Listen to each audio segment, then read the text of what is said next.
Good afternoon. It's 1 p.m. here in Kenya's capital, Nairobi, and this is The Ambassador. With me, your Ambassador Paul Mathenge.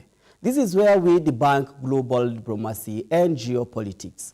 Now to our very first story, Prime Cabinet Secretary and Cabinet Secretary for Foreign and Diaspora Affairs, His Excellency Musalia Mudavadi, is in Lusaka, Zambia, for a 13th African Union Committee of 10, that is the C10 ministerial meeting.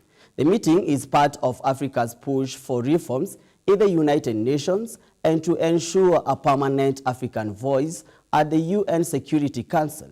As a special case and priority, Susan Nganga brings us more from the meeting. Prime Cabinet Secretary and Cabinet Secretary for Foreign and Diaspora Affairs took part in the 13th African Union Committee of 10 ministerial meeting in Lusaka, Zambia. The C10 is responsible for canvassing, promoting, and advancing the common African position on the reforms of the United Nations Security Council. For political affairs, peace. This is part of Africa's push for reforms in the United Nations and to ensure a permanent African voice at the Council as a special case and priority. In his remarks to the C10 ministerial gathering, Mudavadi noted the positive momentum that had been generated in seeking to redress the historical injustice to Africa accruing from an exclusive UN Security Council. All the processes, starting from the conversation with our permanent representatives, both within the AU and the United Nations, then moving forward to the ministerial segment, we have come to a successful conclusion on what are the next steps and what we ought to do, particularly bearing in mind that this issue has been on the agenda for a long time. This was also consistent with the aspiration of world leaders who had pronounced themselves through the Pact of the Future by calling for a more representative, inclusive, transparent, efficient, effective, democratic, and accountable United Nations Security Council. So the delegates, you will be guided. The first round, when they incorporated members to the Permanent Security Council, was at the very beginning. Then in the 60s, they made some adjustment. Africa was left out. And to this date, Africa has not had any representative within the United Nations Security Council on a permanent basis. To this end, the Mudavadi called for an expedited consolidation of the various processes that inform the common African position on the reforms of the UN Security Council and for their timely submission to the co-facilitators of the intergovernmental negotiations. In addition, Mudavadi supported C10's unanimous decision to submit the African Union model for the Reform Security Council to the President of the 79th session of the UN General Assembly. The Republic of Zambia for The Congolese government has banned the media from reporting on the activities of former President Joseph Kabila and interviewing members of his party. This comes after Kabila returned to the Democratic Republic of Congo last month amid heated tensions between himself and the government, led by his successor President Felix Tshisekedi, hence banning the media from conducting any interview with him or any member of his party. Here is more with Davis Karani. The authorities are pushing to prosecute Mr. Joseph Kabila amid the accusations of treason and alleged link to M23 rebels, which have been fighting the army, something he previously denied. I am weak. Whose fault is it? Is it the fault of my neighbor or my enemy, or is it my fault? According to the DR Congo media regulator, he stated that the ban could result in suspension. Responding to the announcement by the regulator known as the Supreme Council of Audiovisuals and Communications, an M23 spokesperson said the media outlet in parts of the country under its control will not abide by the ban. There has been no immediate response from Kabila. However, the secretary of his party, Ferdinand Kambere, rejected the ban, describing it as arbitrary on X. Kabila was last week seen in the eastern DR Congo city of Goma, which is under M23 rebel. He has been highly critical on the government after the Senate voted to lift his immunity over his alleged support to M23 group. The DR Congo's neighbor Rwanda has been accused of backing the M23 group, but Kigali denies the allegations. For 18 years, he built a tremendous work that is ignored. He did everything to reunify this country, and this same talent still exists in him to get involved so that peace can return. What we religious leaders are asking for is the return of peace, and nothing but peace. Joseph Kabila, who has not yet been charged with any crime, launched a scathing attack on the Congolese government, describing it as a dictatorship type of government. Davis Karani for GBS News. Tensions are rising in Ivory Coast just months before a crucial presidential election. Four major opposition figures, including a former president and the current leader of the main opposition party, have been officially barred from the race. The final decision by the Electoral Commission has sparked political backlash and raised serious concerns about the integrity of the upcoming vote. Here is more with Elvis Muyudi. In a major blow to Ivory Coast opposition, four political figures have been officially barred from participating in October's presidential election. The final electoral list released this week excludes Tidjane Thiam, Laurent Gbagbo, Charles Bleguard, and Guillaume Soro, preventing them not only from running, but also from voting. Tidjane Thiam, who is the leader of the main opposition party, had already been disqualified in April due to controversy over his French nationality. While Gbagbo, who is a former president, and Soro, who is a former prime minister in exile, were left off the list because of past criminal convictions, along with Bleguard. Despite growing backlash, the Independent Electoral Commission has ruled out any revisions to the list before the elections. Thiam has announced plans to file a complaint with the United Nations Human Rights Committee, hoping to reverse the decision. But as the clock ticks down to October, the country faces a tense political road ahead. Elvin Muyodi, GBS News. The ambassador will take a short break. We will be right back with more as we debunk global diplomacy and geopolitics.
Welcome back to The Ambassador. Now, Muslims around the world have begun the annual Hajj pilgrimage in the city of Mecca.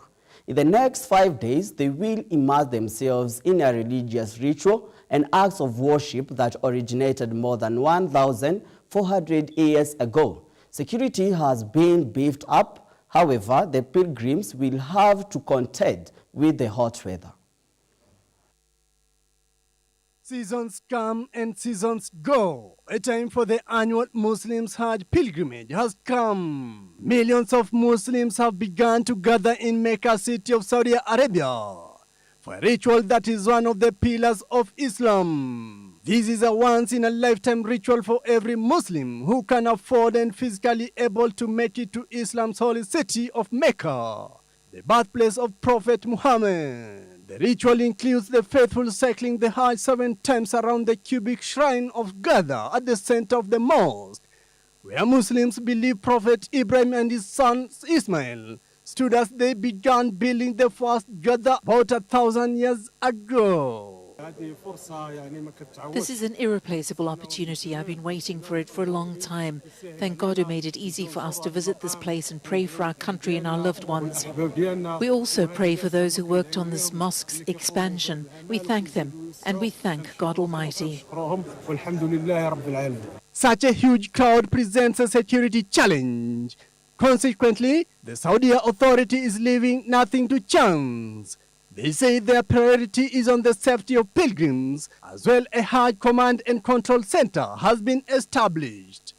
This year, we have entirely restructured the Hajj Command and Control Center with the participation of all service providers.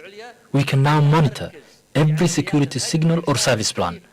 We have equipped the center with the latest technologies, including artificial intelligence, to deal with any type of response or escalation. Moreover, strict rules and regulations have been put in place to prevent any unauthorized persons from the Hajj. In this year's Hajj, the Muslims will have to endure excessive heat due to extreme weather conditions in Saudi. In the 2024 Hajj season, about 1,300 pilgrims died from the heat stroke and dehydration, with temperatures exceeding 50 degrees Celsius. Victor the ambassador. U.S. President Donald Trump has signed a proclamation enforcing a full travel ban on citizens from 12 countries, including Iran, Libya, Somalia, Sudan, Yemen, and Afghanistan. 7 other countries will face partial restrictions. The administration cites national security concerns and lack of proper immigration controls in these nations. The decision has drawn international criticism, with some government calling the move discriminatory. The policy marks a renewed push toward stricter immigration enforcement in Trump's second term. Here are the details with Beatrice Wangowe.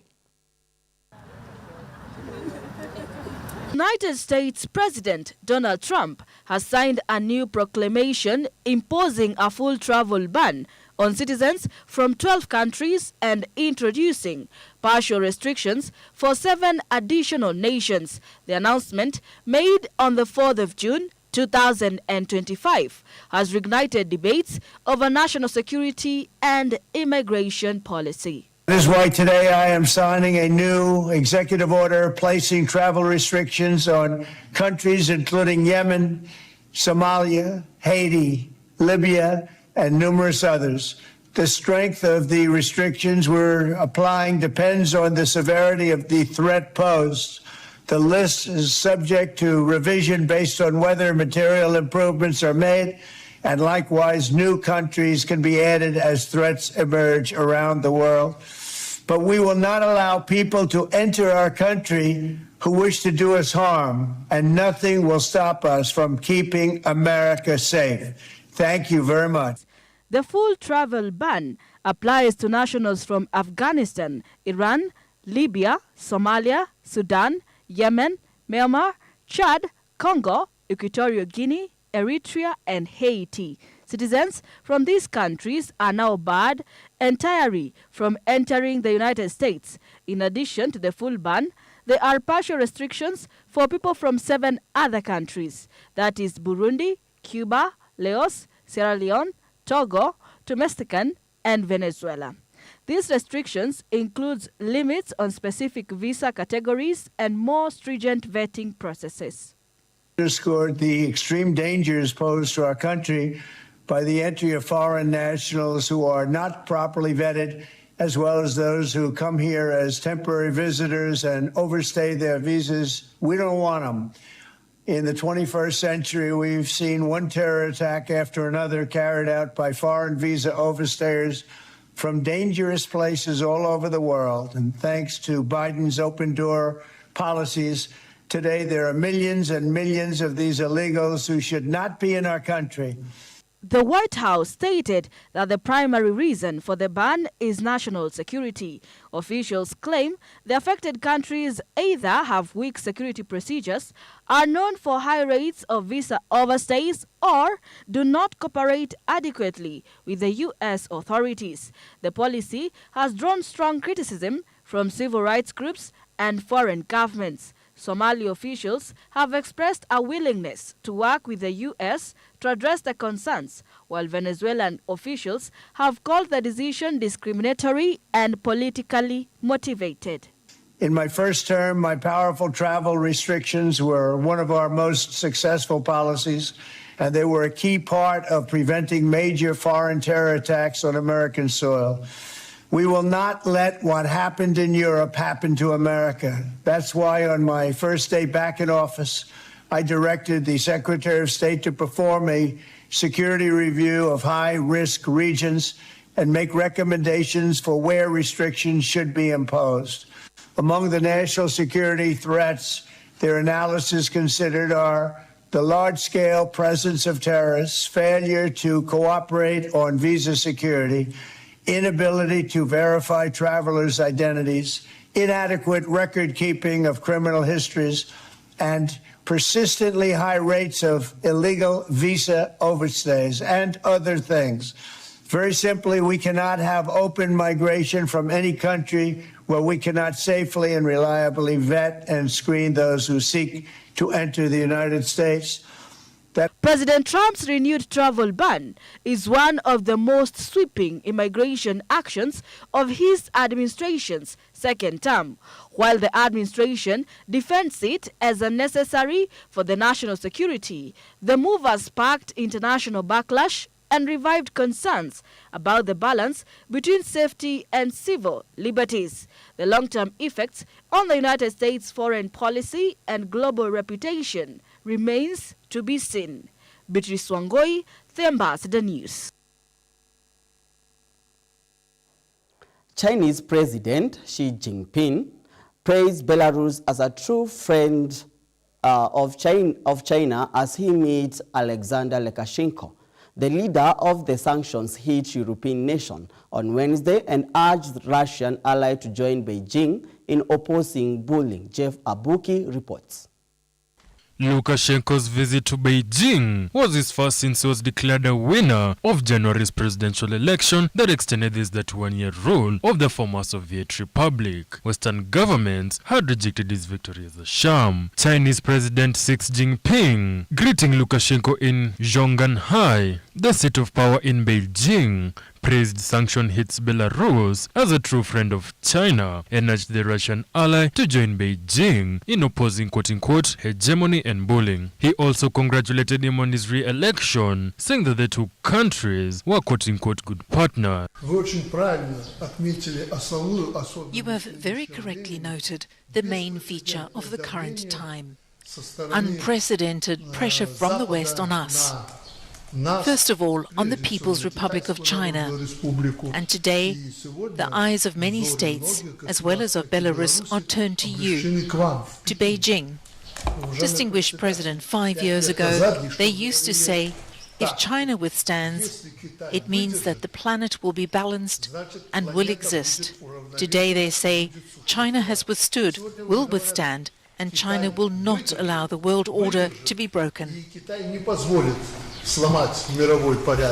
The Belarusian economy has been bruised by Western sanctions and trade tariffs due to its backing of Russia's war in Ukraine. Severed from Western markets, Minsk, which had allowed Russian forces to use its territory to stage its invasion of Ukraine, has increasingly pivoted to the east. This is Jeff Oboki, GBS TV News, Nairobi. The Harambee Starlets, Kenya's women national football team, suffered a heavy defeat in an international friendly match against Morocco. The game, which was played behind closed doors at the Village Sportive de Tanja Stadium in Tangier, ended in a 5-1 loss for the Starlets. It was a match meant to prepare both teams for upcoming international and regional tournaments, but for Kenya, it turned into a difficult test that revealed several areas that need improvement. Klein Mugai reports. The Harambee Starlets faced a strong Moroccan team on Wednesday evening in Tangier. The match was played without fans and was not broadcasted live. It was part of both team preparation for upcoming tournaments. Morocco started the game fast and scored early, taking a 1-0 lead, but the Starlets fought back and Falisa Odhiambo scored a nice goal to make it 1-0 before halftime. After the break, things went wrong for Kenya. Morocco came back stronger and scored 4 more goals. The final score, Morocco 5, Kenya 1. Odhiambo's goal was a bright moment for Kenya, but the team struggled to match Morocco's pace and power in the second half. Now, the Starlets will focus on the Sekafa Women's Championship, which starts on June 12th. From next month, July, kuna AFCON inaendelea. So since most teams zitakuwa AFCON, sisi tunaweza chukua hiyo time, juu sisi plus wote tutakuwa home, tunaweza chukua hiyo time tukarekebishe. Coach Odemba is expected to work on the team's weakness as they aim to bounce back and perform well for the country. Reporting for GBS, I'm Klein Mungai.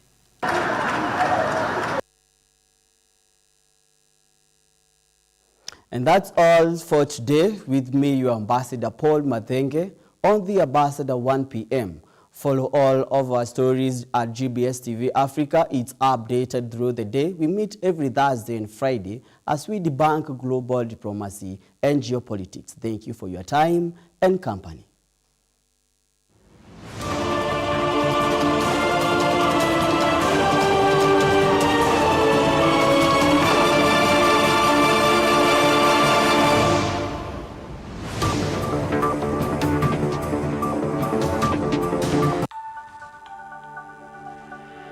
Everywhere, GBS.